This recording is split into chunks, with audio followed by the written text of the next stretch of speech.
விஜய் இதுலேருந்து மீண்டு வர்றது எப்படி? அதாவது விஜய் இதுலேருந்து மீண்டு வரணும்னா, விஜய் ரசிகர்கள் எல்லாம் தொண்டர்களா மாறணும். ஒரு ஊர்லேருந்து ஒரு ஊருக்கு ஒரு பிரச்சாரத்துக்கு வர்றாங்கன்னா, நீங்க செயின் லிங்கா இருந்து வெகு தூரமா நீங்க நின்னு, அவர் பத்திரமா அவர் வந்து பேசிட்டு போற வரைக்கும் நீங்க தான் அவர பாதுகாப்பா கொண்டு வந்து, அவர் வீட்ல வர வரைக்கும் நீங்க தான் பார்த்து இது பண்ணணும். ஏன்னா, நீங்களே வந்து அவர் வண்டியில விழுறீங்க, போறீங்க.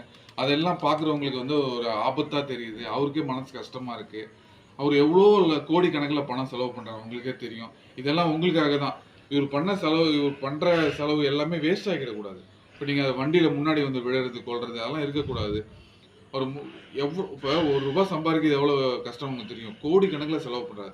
அதெல்லாம் வேஸ்ட் ஆச்சுன்னா நாளைக்கு இப்போ இது ஏதோ ஒரு ப்ராப்ளத்தை உருவாக்கி, நாளைக்கு இதெல்லாம் வேஸ்ட் ஆச்சுன்னா யாருக்கு நஷ்டம்? இதே மாதிரி ஒரு தலைவர் திருப்பியும் வர முடியுமா? அப்படின்னு சிந்திக்கணும். நீங்க அவர் மேல இருக்கிற அன்பை வந்து அவர் மேல போய் விழுந்து தான் காட்டணும் அவசியம் இல்ல.